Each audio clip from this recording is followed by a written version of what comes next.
The Lord said to Moses, "Send some men to explore the land of Canaan, which I am giving to the Israelites. From each ancestral tribe, send one of its leaders." So at the Lord's command, Moses sent them out from the desert of Paran. All of them were leaders of the Israelites. These are their names. From the tribe of Reuben, Shammua, son of Zachar. From the tribe of Simeon, Shaphat, son of Hori. From the tribe of Judah, Caleb, son of Jephunneh. From the tribe of Issachar, Igal, son of Joseph. From the tribe of Ephraim, Hoshea, son of Nun. From the tribe of Benjamin, Paltai, son of Raphu. From the tribe of Zebulun, Gaddiel, son of Sodai. From the tribe of Manasseh, a tribe of Joseph, Gadai, son of Susai. From the tribe of Dan, Amiel, son of Gemalli. From the tribe of Asher, Sether, son of Michael. From the tribe of Naphtali, Nabai, son of Vophsi. From the tribe of Gad, Guel, son of Machi. These are the names of the men Moses sent to explore the land. Moses gave Hoshea, son of Nun, the name Joshua. When Moses sent them to explore Canaan, he said, "Go up through the Negev and on into the hill country. See what the land is like, and whether the people who live there are strong or weak, few or many. What kind of land do they live in? Is it good or bad? What kind of towns do they live in? Are they unwalled or fortified? How is the soil? Is it fertile or poor? Are there trees on it or not? Do your best to bring back some of the fruit of the land." It was the season for the first ripe grapes. So they went up and explored the land from the desert of Zin as far as Rehob toward Lebo-Hamath. They went up through the Negev and came to Hebron, where Ahiman, Sheshai, and Talmai, the descendants of Anak, lived. Hebron had been built 7 years before Zoan in Egypt. When they reached the valley of Eshcol, they cut off a branch bearing a single cluster of grapes. 2 of them carried it on a pole between them, along with some pomegranates and figs. That place was called the Valley of Eshcol because of the cluster of grapes the Israelites cut off there. At the end of 40 days, they returned from exploring the land. They came back to Moses and Aaron and the whole Israelite community at Kadesh in the desert of Paran. There they reported to them and to the whole assembly and showed them the fruit of the land. They gave Moses this account. "We went into the land to which you sent us, and it does flow with milk and honey. Here is its fruit. But the people who live there are powerful, and the cities are fortified and very large. We even saw descendants of Anak there. The Amalekites live in the Negev, the Hittites, Jebusites, and Amorites live in the hill country, and the Canaanites live near the sea and along the Jordan." Then Caleb silenced the people before Moses and said, "We should go up and take possession of the land, for we can certainly do it." But the men who had gone up with him said, "We can't attack those people. They're stronger than we are." And they spread among the Israelites a bad report about the land they had explored. They said, "The land we explored devours those living in it. All the people we saw there are of great size. We saw the Nephilim there. The descendants of Anak come from the Nephilim. We seemed like grasshoppers in our own eyes, and we looked the same to them." That night all the people of the community raised their voices and wept aloud. All the Israelites grumbled against Moses and Aaron, and the whole assembly said to them, "If only we had died in Egypt or in this desert! Why is the Lord bringing us to this land only to let us fall by the sword? Our wives and children will be taken as plunder. Wouldn't it be better for us to go back to Egypt?" And they said to each other, "We should choose a leader and go back to Egypt." Then Moses and Aaron fell face down in front of the whole Israelite assembly gathered there. Joshua son of Nun and Caleb son of Jephunneh, who were among those who had explored the land, tore their clothes and said to the entire Israelite assembly, "The land we passed through and explored is exceedingly good. If the Lord is pleased with us, he will lead us into that land, a land flowing with milk and honey, and will give it to us." Only do not rebel against the Lord, and do not be afraid of the people of the land, because we will swallow them up. Their protection is gone, but the Lord is with us. Do not be afraid of them. But the whole assembly talked about stoning them.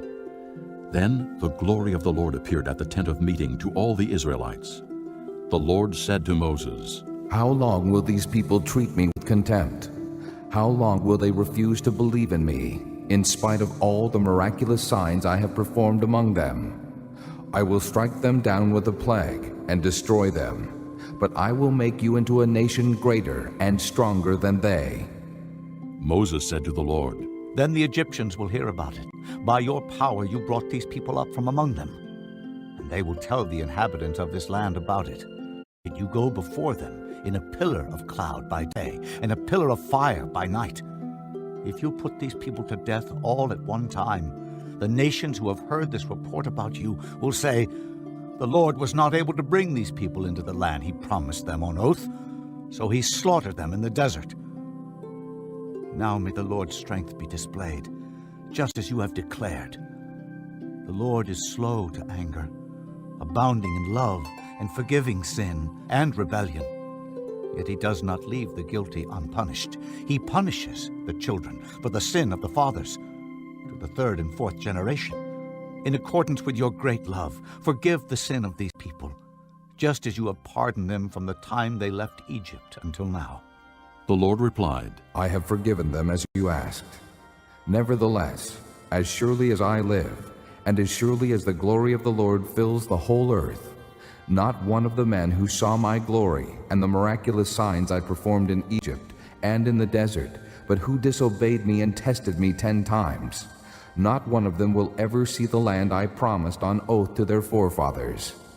No one who has treated me with contempt will ever see it. But because my servant Caleb has a different spirit and follows me wholeheartedly, I will bring him into the land he went to, and his descendants will inherit it.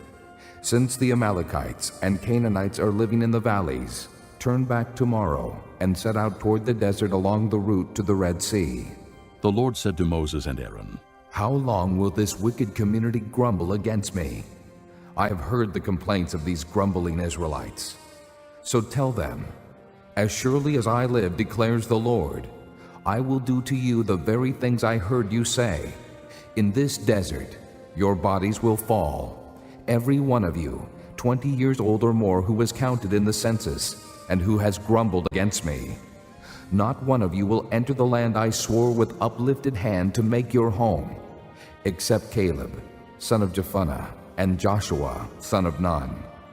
As for your children that you said would be taken as plunder, I will bring them in to enjoy the land you have rejected. But your bodies will fall in this desert.